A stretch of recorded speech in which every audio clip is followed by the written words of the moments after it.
I am finally home. I've been living on the road full time in this RV for almost 8 years.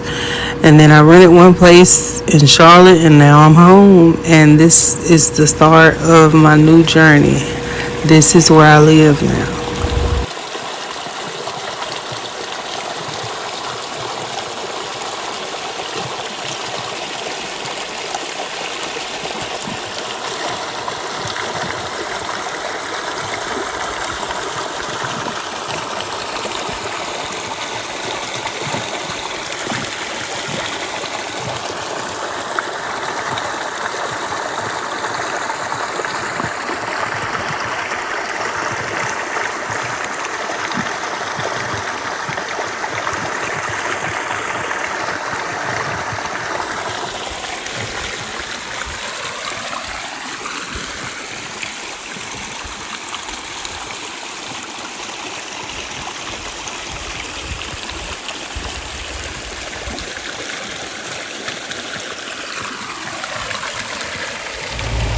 Next, I'm going to work on this garden area.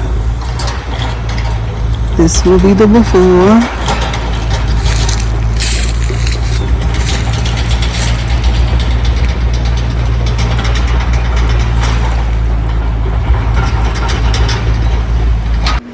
Okay, so I showed you the garden, and this is my newest studio. As you can see, my boss is already there, checking on my new space, making sure I'm ready to go to work. And I just sew. It's one thing that brings me peace, and I love to do, and I've gotten really good at it. So this will be my last studio that I will be in until my actual studio on the property will be built.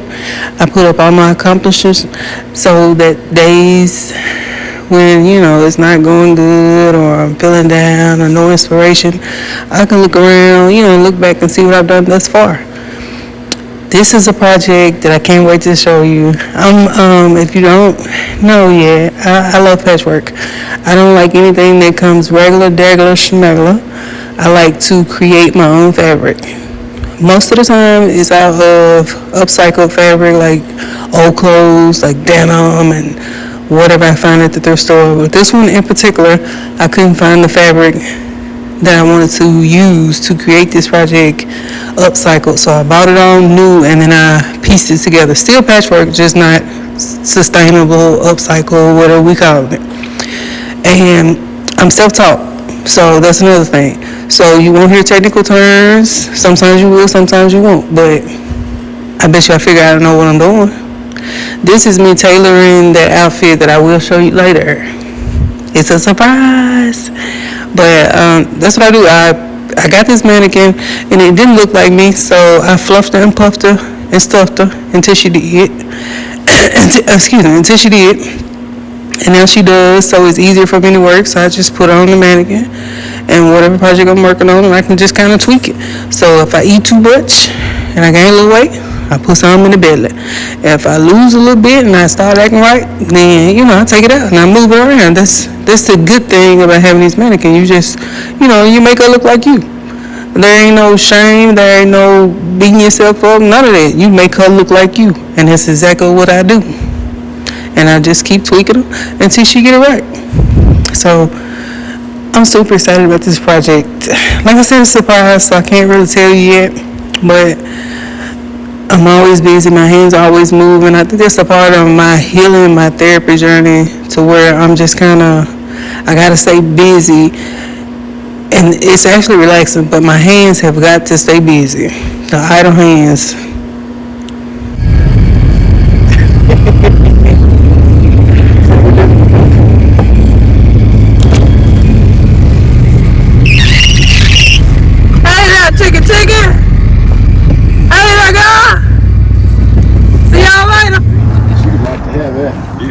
How folded up, don't you?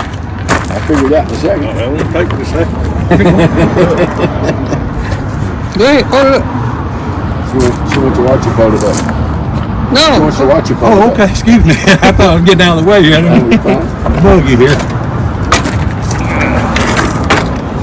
This right here goes up right there. Push it down like that right there.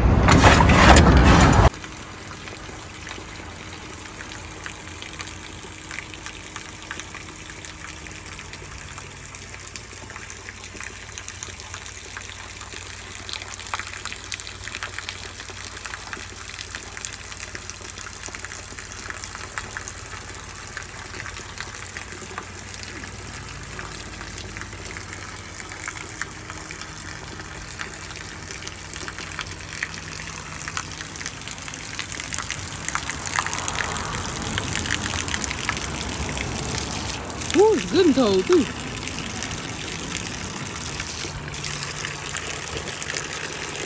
That's good. Ooh.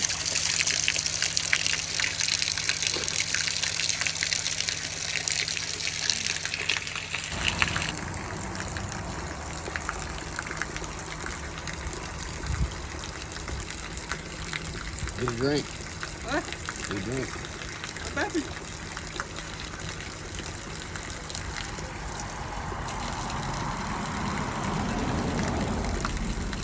That's actually really good. I wish I had a jug.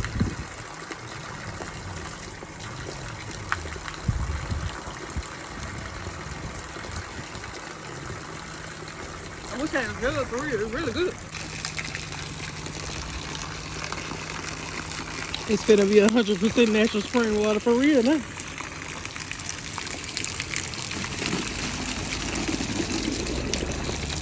Ooh, that filled up quick.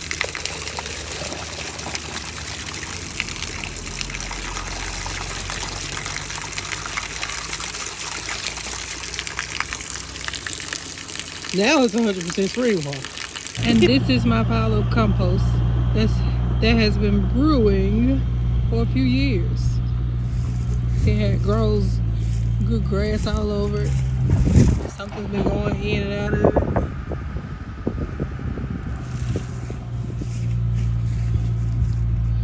This is my compost pile.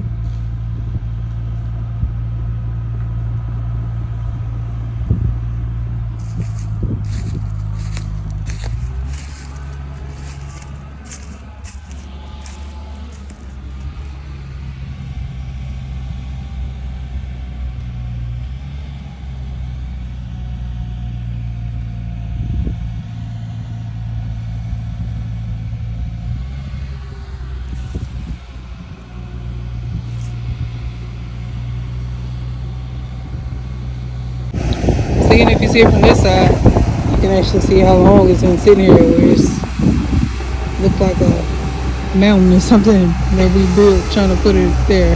But it's been marinating, and we will burn this and create more ash to mix in to make this pile bigger and bigger until we need it for the spring to go in the garden right over there.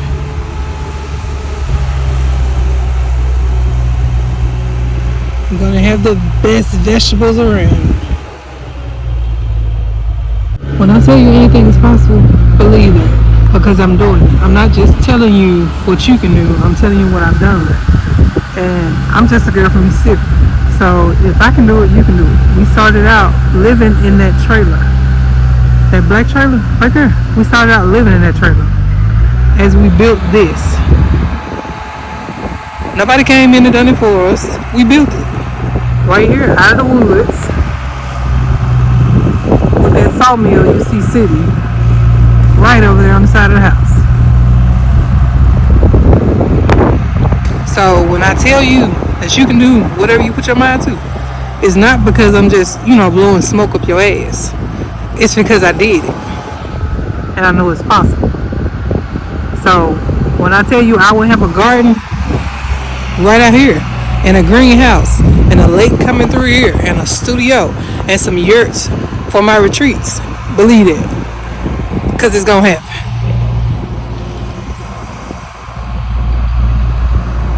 So when I say started from the bottom,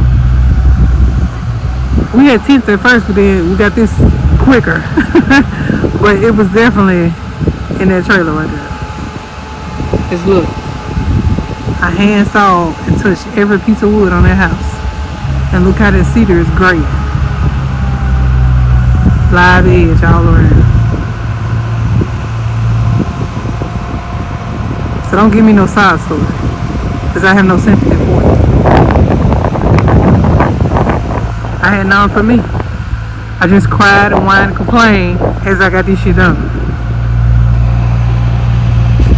I forgot to mention, this tractor right here, Mr. Johnny, this is what we started out with. I used to hate chopping wood as a kid because every house that we lived in, we never had an HVAC system.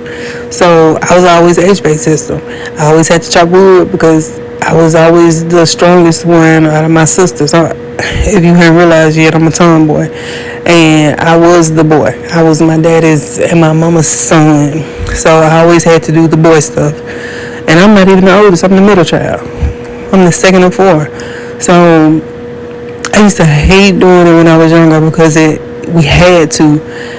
And that's how we kept the house warm. But as I got older, like now doing it and fully understanding why and what's the goal in mind and the reason and all the benefits of it, and it's so peaceful now. So you don't even, Mom, thank you. I just want to say thank you to my mom and my grandma for forcing me to do it when I was younger. So now that I truly appreciate it since I'm older, and I actually love it. I want to put on my warm clothes. I want to go outside. I want to chop the wood. I want to stack the wood, and I take my time and put in these neat little stacks so it looks pretty. And when I look at it later, when I put it out to put it in the fireplace or the heater, whichever one, I can be like, yeah, I did that. And feel proud. My stack was leaning a little bit, but I did. So he came and got it and he took it in. And it'll be stacked inside. And this will happen again and again and again. And I'll get good at it. Get even better at it because I'm already good at it.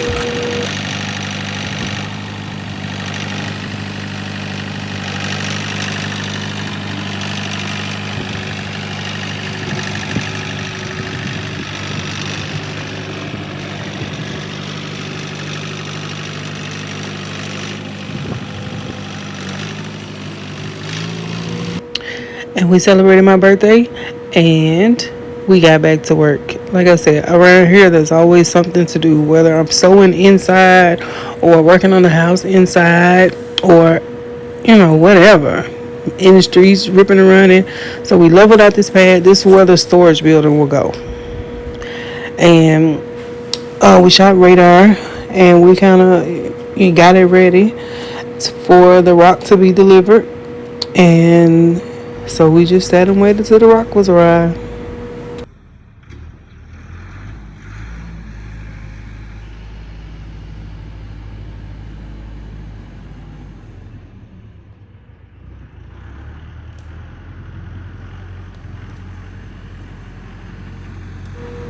So as the trucks arrived shortly, they didn't know where they were going, so they got lost. And I'm thinking, it was just one, but it was two at a time. It was like four trucks. These two came the first time, and I said, well, shh, let me get on out of the way. Because the next thing I knew, they were starting to bag up. I said, ooh, let me cross the street. Get on out these folks' way. But it was cool to see them, stacked up at the road, just kept dumping bag to bag to bag. I was like, I'm always wondering if I can do something when I see somebody else do it. So when I see them drive the trucks, backing them up, doing this, I'm always thinking like, you think everything is easy, but then when you do it, but I think I'm one of those people who love a challenge. So even if it's not easy, I'll keep doing it until I figure it out. It's just me. Like I said, my hands are busy. I have to always be doing something. So I was just watching them pull the rock.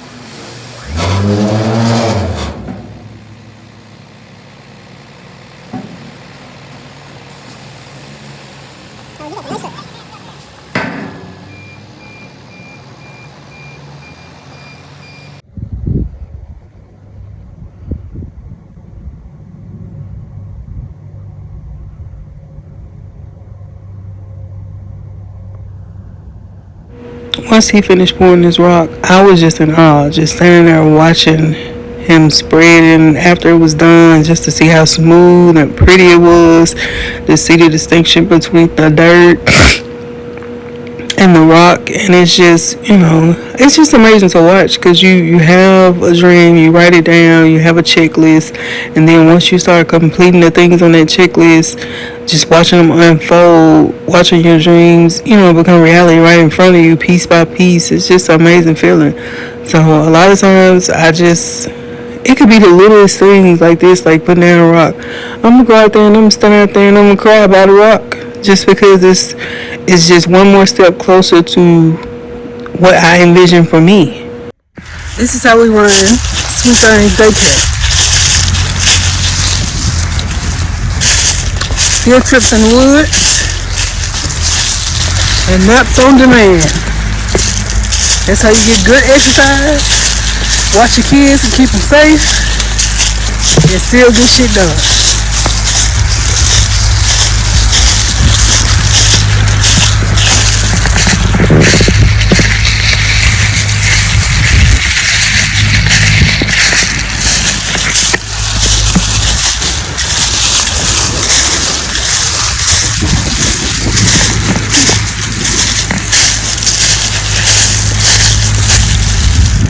Out in the woods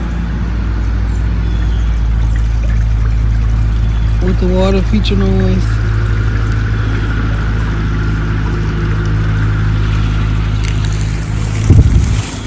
Comfortable wagon and quilts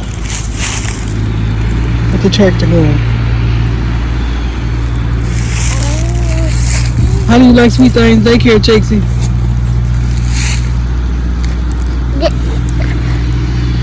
You think it's amazing, don't you? She said she thinks it's amazing. And she don't know why people go to other daycares.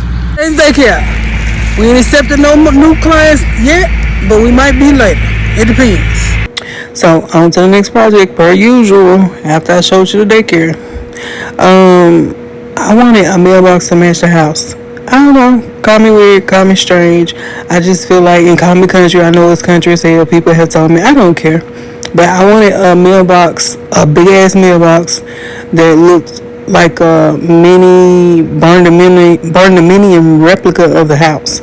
So that's what he started to make. So we got this big ass mailbox, and we got more wood. And just look at this. When he finished this, I was like, oh my God, look at this mailbox. This is just the back. And he put the metal roof on it. He did it just like the house. The layers of cedar, metal roof. I told him not to put that flag on there, but he was like, hey, the post out. I said, okay. But then when he did the doors in the front to make the match the doors outside, I said, man, look here. I got the coolest damn mailbox in Tennessee. I don't know about no other state. I can't say United States because I don't know what else is there. But in Tennessee, yeah, that's it right there. I got it. That's it. That's a win for me.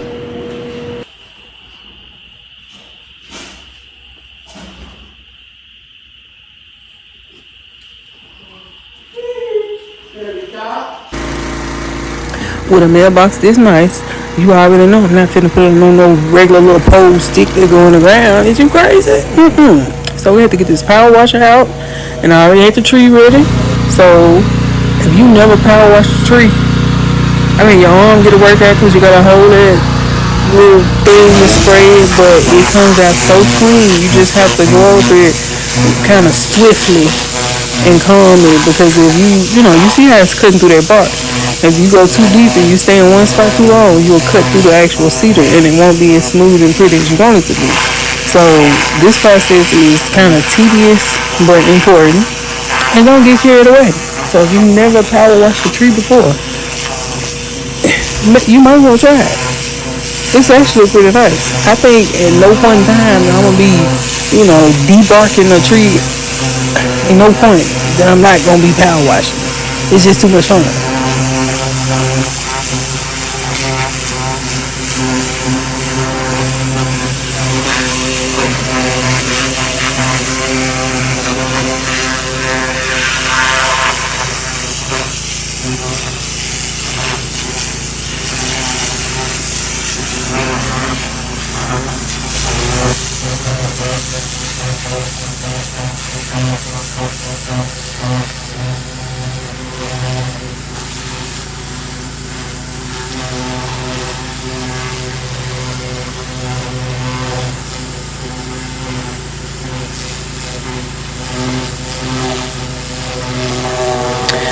Okay, we done. We finishing it up. Look at this. Look at this mailbox. You can't tell me this ain't the slick rickiest, cat daddiest, Rico Suave's mailbox in Tennessee. Look at that bar. and it look like a house. But look at it, and you know it's gonna turn gray eventually, and it's gonna match the roof. And you know that's how bone wood turns gray. It turns gray when it sits there, it gets old, you know, all that, and it gets real petite looking. And hands down, best mailbox in Tennessee, booming.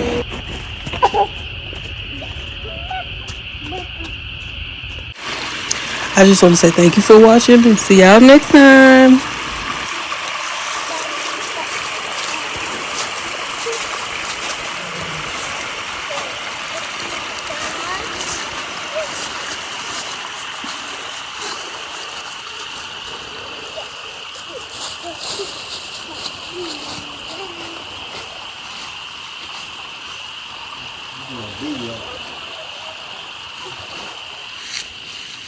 Can't pick up a big rock.